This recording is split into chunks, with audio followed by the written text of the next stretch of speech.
Hello दोस्तों, स्वागत है आपका आपके अपने यूट्यूब चैनल एसएससी टॉपर में। तो आइए दोस्तों शुरू करते हैं प्रॉफिट एंड लॉस का पार्ट 3। Question number first.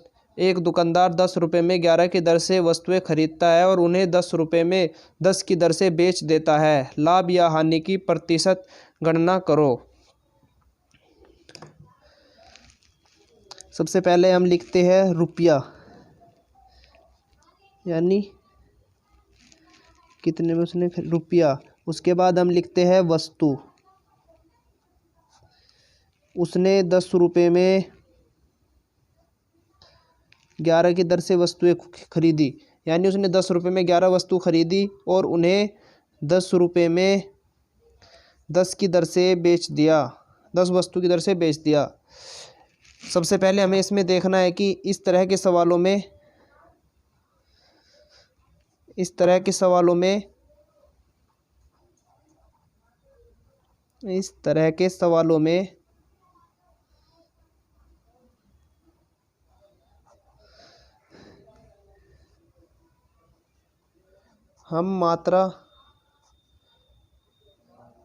हम वस्तु की मात्रा को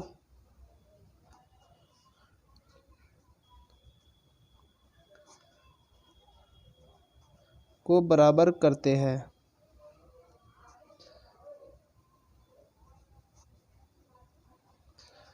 यहाँ पे वस्तु 11 है और यहाँ पर 10, इसलिए हम दोनों तरफ बराबर कर देते हैं। यहाँ पर 10 से मल्टीप्लाई करते हैं और यहाँ पर 11 से। चूँकि इधर 10 से मल्टीप्लाई किया गया इसलिए इधर भी हम 10 से मल्टीप्लाई करेंगे। चूँकि इधर 11 से मल्टीप्लाई किया गया इसलिए हम इधर 11 से मल्टीप्लाई करेंगे। 10 की 10 में मल्टीप्लाई करेंगे तो क्या आएगा 100। 11 की 10 में मल्टीप्लाई करेंगे तो क्या आएगा 110। इधर वस्तुएं बराबर हो चुकी है 110 और 110, यानी हमने 100 रुपये में 110 वस्तुएं खरीदी और 110 रुपये में 100 वस्तुओं को बेच दिया, यानी हमारा सीपी क्या आया 100 रुपये और एसपी कितना आया हमारा 110 रुपये। 110 रुपये। अब हमें क्या हुआ 10 रुपये का प्रॉफिट हुआ, यानी 10 रुपये का हमने लाभ कमा लिया। कितने रुपये पर? उसके बाद हम निकालते हैं लाभ प्रतिशत, यानी हमने 10 रुपये का लाभ कमाया किस पर 100 रुपये पर इंटू 100, यानी 0 से 0 कैंसिल। 10% का हमें लाभ हुआ। ठीक है, आइए अब नेक्स्ट क्वेश्चन को देखते हैं।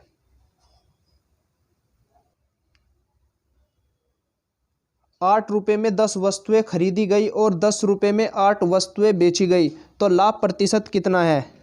सबसे पहले हम लिखते हैं रुपये, उसके बाद हम लिखते हैं वस्तु। 8 रुपये में हमने कितने वस्तु खरीदी 10। सबसे पहले ये कंडीशन लिखते हैं फर्स्ट वाली, उसके बाद हम सेकंड कंडीशन को लिखते हैं, यानी ये हमने क्या किया, ये खरीदी हुई मात्रा है, खरीद, ठीक है, और ये बेची हुई मात्रा है, ये बेची हुई मात्रा। ठीक है, बेची कितना है, यानी 10 रुपये में हमने 8 वस्तुएं बेची, 10 रुपये में 8 वस्तुएं बेची और 8 में 10 वस्तुएं खरीदी। उसके बाद हमको क्या करना है, मैंने बताया कि सबसे पहले आप वस्तुओं को बराबर कर लो।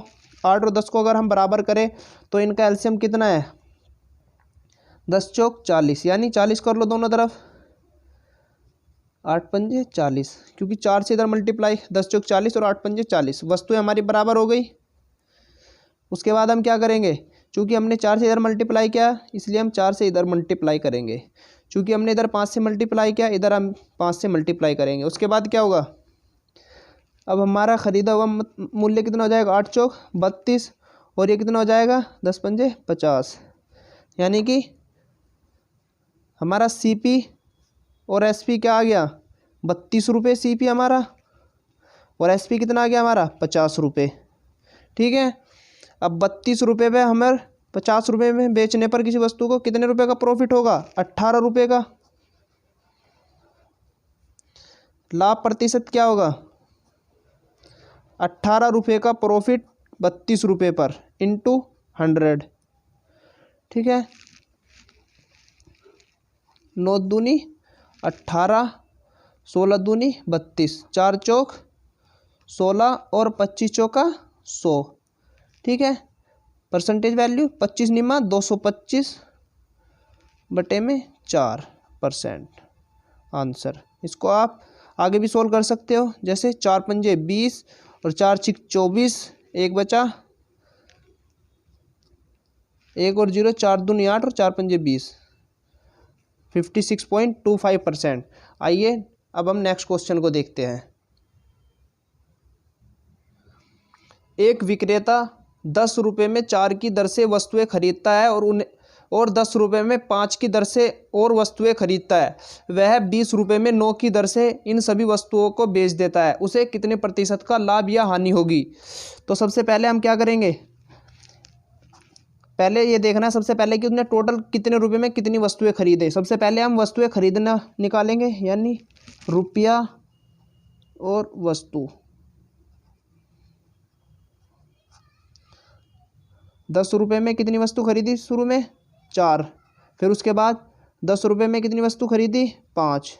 ठीक है, मैंने आपको बताया कि सबसे पहले हमको वस्तुएं बराबर करनी है। 4 पंजे 20 और 5 चौक 20। इधर क्या हुआ? 20 वस्तु और इधर भी 20 वस्तु। ठीक है, चूँकि हमने 5 से इधर मल्टीप्लाई किया, इधर भी हम 5 से मल्टीप्लाई करेंगे। यहाँ 4 से मल्टीप्लाई किया है तो इधर भी हम 4 से मल्टीप्लाई करेंगे। ठीक है, ये इधर क्या आया? 50 और इधर भी हमारा 40। यानी पहले उसने 50 रुपये में 20 वस्तु खरीदी, उसके बाद उसने 40 रुपये में दोबारा 20 वस्तु खरीद ली। ठीक है, तो यानी उसने टोटल 90 रुपये में कितनी वस्तुएं खरीद ली? 40 वस्तुएं। ठीक है, उसके बाद देखिए उस दूसरी कंडीशन में उसने क्या बोला है कि वह उन सभी वस्तुओं को 20 रुपये में 9 की दर से बेच देता है। ठीक है, उसके बाद हम फिर से कंडीशन वही लिखेंगे, रुपया और वस्तु वाली। रुपया और वस्तु, आपको कुछ नहीं करना, सिर्फ सवाल को तरीके से करते जाना है, आपका आंसर खुद ब खुद आ जाएगा। उसने सबसे पहले क्या करा, यहाँ पे कॉस्ट प्राइस यानी उसने 90 रुपये में कितनी वस्तुएं खरीदी? 40 वस्तुएं। उसके बाद उसने उनको बेचा कितने में? 20 रुपये में 9 की दर से बेच दिया। मैंने आपको बताया है कि सबसे पहले वस्तुओं को हम बराबर कर लेते हैं। 9 और 40 को अगर हम बराबर करें तो इधर 9 से मल्टीप्लाई करना पड़ेगा और इधर 40 से, यानी 360 वस्तुएं, और इधर भी हमारी 360 वस्तुएं। दोनों वस्तुएं बराबर हो गई। क्योंकि हमने इधर 9 से मल्टीप्लाई किया इसलिए हम इधर भी 9 से मल्टीप्लाई करेंगे। ठीक है, क्योंकि हमने इधर 40 से मल्टीप्लाई किया इसलिए इधर भी हम 40 से मल्टीप्लाई करेंगे। जिस तरफ जितना मल्टीप्लाई करते हैं उसके विपरीत तरफ उतना ही मल्टीप्लाई कर देते हैं। जैसे हमने इधर 9 से किया, इधर भी 9 से, इधर 40 से किया, ठीक उसके इस तरफ 40 से मल्टीप्लाई कर दिया। अब हमारा ये सीपी कितना आया? 810, और ये एसपी कितना आया? 800। अब देखिए सीपी और एसपी, यानी हमने कोई वस्तु 810 में खरीदी और 800 में उसको बेच दिया। ठीक है, अब हमको कितना लाभ? अब हमें इसमें 10 की हानि हुई, क्योंकि 810 रुपये की वस्तु हमने खरीदी और उसको 800 में बेच दिया। 10 रुपये का हमको लॉस हुआ। 10 रुपये की हानि हमको किस पर हुई? 810 रुपये पर, इंटू 100। ठीक है, इक्वल टू 100/81% हानि, या इक्वल टू 1 एक सही 19/81% का लॉस हुआ हमें, यानी हानि। तो आइए दोस्तों अब हम देखते हैं नेक्स्ट क्वेश्चन को।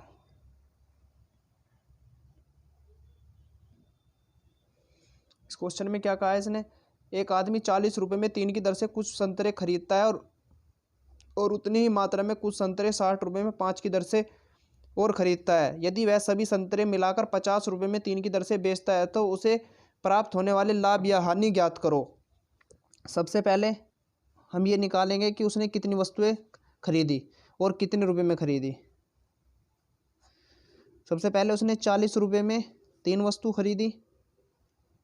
ठीक है, उसके बाद उतनी मात्रा में 60 रुपये में 5 वस्तु खरीदी, यानी 60 में उसने फिर दोबारा 5 खरीदी। मैंने आपको बताया कि सबसे पहले हम वस्तुओं को बराबर करते हैं। 3 और 5 को अगर हम बराबर करें तो इधर 5 से मल्टीप्लाई होगा और इधर 3 से। 5 तिया 15 और 5 तिया 15, वस्तुएं बराबर हो गई। चूँकि हमने इधर 5 से मल्टीप्लाई किया है इसलिए हम इधर भी 5 से मल्टीप्लाई करेंगे, इधर 3 से, इधर भी 3 से होगा। और हमारा 5 चौक 20 यानी 200 CP इधर आया और 36 18 180 CP इधर आया। यानी टोटल हमने 180 और 200 380 में कितनी वस्तुएं खरीदी हमने? 30 वस्तुएं हमने खरीद ली। ठीक है, अब उसके बाद क्या करा उसने, इन दोनों वस्तुओं को मिलाकर जब हमने बेचा रुपया वस्तु, यानी 380 रुपये में उसने 30 वस्तु खरीदी। ठीक है, दोनों मिलाकर, और उनको 50 रुपये में 3 की दर से बेच दिया। ठीक है, अब हमें क्या करना है? वस्तुओं को बराबर करना है। सबसे पहले हमें वस्तुओं को बराबर करना है। चूँकि यहाँ 30 है, इधर हमें 30 करने के लिए क्या करेंगे? सिर्फ इधर ही मल्टीप्लाई कर देंगे। इधर भी 30 आ गया हमारा और इधर भी हमारा 30 आ गया। हमने इधर 1 से मल्टीप्लाई किया है तो इधर भी हम 1 से मल्टीप्लाई कर देंगे। इधर हमने 10 से मल्टीप्लाई किया है तो इधर हम 10 से मल्टीप्लाई कर देंगे। इधर क्या आया? 380, इधर क्या है हमारा? 500। ठीक है, CP कितना हमारा? CP हमारा 380 है और SP हमारा कितना है? 500। ठीक है, हमको कितने का प्रॉफिट हुआ? 120 रुपये का। 120 रुपये का हमें प्रॉफिट हुआ। लाभ प्रतिशत हमको निकालना है। 120 का हमको प्रॉफिट हुआ 380 पर, क्योंकि प्रॉफिट या लॉस कभी भी होता है वो कॉस्ट प्राइस पर ही होता है। लाभ परसेंट निकालने के लिए 100 से मल्टीप्लाई कर देंगे। 0 से 0 कैंसिल, 6 दूनी 12, 19 दूनी 38, यानी 600/19 ये हमारी परसेंटेज वैल्यू है। ठीक है, आंसर। आइए दोस्तों, अब हम देखते हैं नेक्स्ट क्वेश्चन को।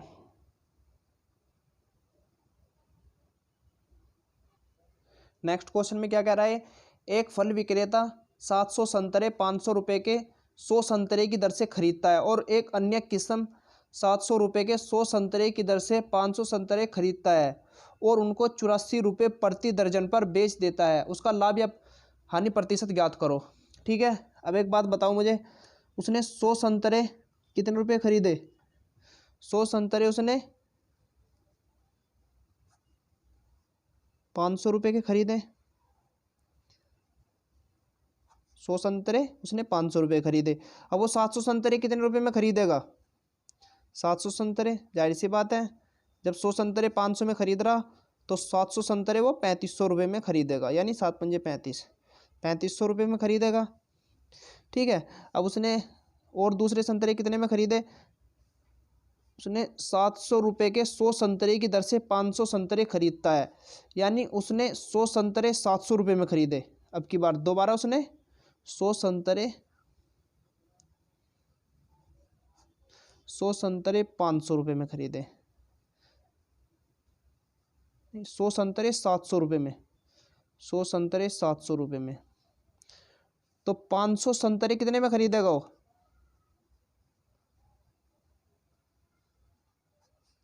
5 सत्ते 35, 3500 रुपये में खरीदेगा। ठीक है, अब टोटल संतरे उसने कितने खरीद लिए? 700 और 500, 1200 संतरे उसने खरीद लिए। कितने रुपए में? 3500 ये रुपये और 3500 ये रुपये, यानी टोटल उसने 1200 संतरे कितने रुपए में खरीद लिए? 7000 रुपये में। अगर हम इनको दर्जन बनाए तो क्या करेंगे? हम इनको 12 से भाग कर देंगे, यानी 100 दर्जन संतरे उसने कितने में खरीदे? 7000 रुपये में। अब आगे क्वेश्चन को पढ़ो। उसने क्या कहा? अगर वो उनको 84 रुपये प्रति दर्जन पर बेचता है, अगर उन्हें 84 रुपये प्रति दर्जन में बेचे, हम 84 गुणा 100 दर्जन है, अगर इन्हें 84 रुपये दर्जन बेचेंगे तो क्या आएगा? 84 गुणा 100, 8400 रुपये, 8400 रुपये में बिक जाएंगे। खरीदे 7000 रुपये में और बेच दिए 8400 रुपये में। कितने का प्रॉफिट हुआ? 1400 रुपये का। 7000 में वस्तु खरीदी, 8400 में बेच दी, 1400 रुपये का प्रॉफिट हुआ। लाभ प्रतिशत निकालने के लिए क्या करेंगे हम? लाभ प्रतिशत निकालने के लिए क्या करेंगे? प्रॉफिट कितने का हुआ? 1400 रुपये का। किस पर हुआ? 700 रुपये पर, 7000 पर, क्योंकि कॉस्ट प्राइस ये है, इंटू 100। ठीक है, 0 से 0 कैंसिल, इस 0 से ये 0 कैंसिल और 7 दूनी 14, 1 जीरो ये बची हुई है, यानी 20% का उसको लाभ हुआ। यही हमको निकालना था आंसर, 20% का उसको लाभ हुआ आंसर। तो आइए दोस्तों देखते हैं अब नेक्स्ट क्वेश्चन को। एक फल विक्रेता 1 रुपये में 2 नींबू की दर से नींबू खरीदता है और उन्हें 3 रुपये में 5 की दर से बेच देता है, उसका लाभ प्रतिशत क्या होगा? अब इसको आसानी से आप निकाल लो, क्योंकि इस तरह के सवाल मैंने पहले भी कराया है। रुपया करेंगे और इधर वस्तु करेंगे, वस्तु नींबू, ठीक है, वही बात एक ही है। अब उसने 1 रुपये में 2 नींबू खरीदे, 1 रुपये में 2 नींबू खरीदता है, ये उसका CP है, और 3 रुपये में 5 की दर से बेच देता है। यहाँ पे खरीद रहा था, यहाँ बेच रहा था, यानी ये सेलिंग प्राइस होगा।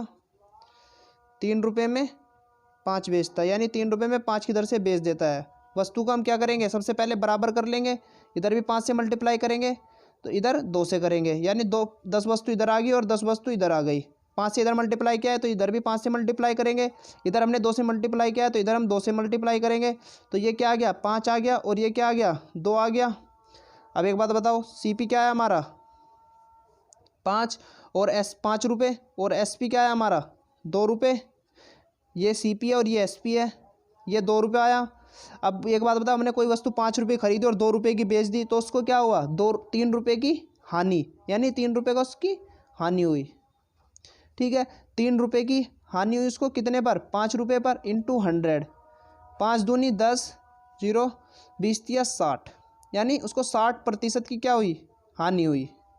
आई ना बात समझ में, 60% की हानि, ये इसका आंसर है। उम्मीद करता हूँ कि आपको ये सवाल भी अच्छे से समझ में आया होगा। आइए अब देखते हैं नेक्स्ट क्वेश्चन को। नेक्स्ट क्वेश्चन में क्या कह रहा है, 7 संतरों को 5 रुपये में खरीदा जाता है, उस पर 33% लाभ कमाने के लिए 100 संतरों को कितने रुपये में बेचना होगा? अब सबसे पहले हम एक संतरे की वैल्यू निकालते हैं। 7 संतरे बराबर 5 रुपये में, एक संतरा कितने रुपए का होगा, यह वैल्यू इधर चली जाएगी, यानी 5/7 रुपये में। चूंकि हमें 100 संतरे बेचने हैं, इसलिए हम क्या करेंगे, 100 संतरों का कॉस्ट प्राइस निकाल लेंगे। 100 संतरों का कॉस्ट प्राइस कितना होगा, 100 संतरे कितने रुपए के हो जाएंगे, चूंकि हमने एक संतरा बराबर 5/7 रुपये, 100 से इधर मल्टीप्लाई किया तो 100 से हम इधर मल्टीप्लाई करेंगे, यानी 500/7 रुपये। हमारा कॉस्ट प्राइस कितना आ गया 100 संतरों का, 100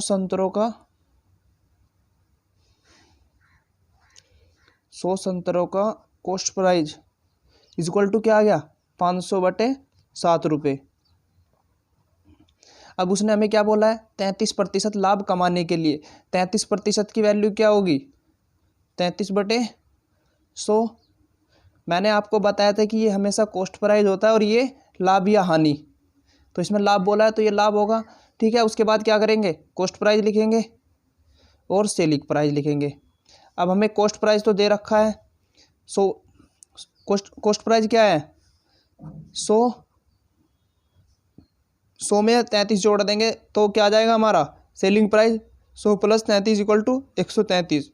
100 की वैल्यू कितनी दे रखी है हमें कॉस्ट प्राइस में, 500/7 ये रखी, ये कॉस्ट प्राइस है हमारा 500/7। अगर हम इससे 500/7 इससे डिवाइड करें तो कितना आएगा,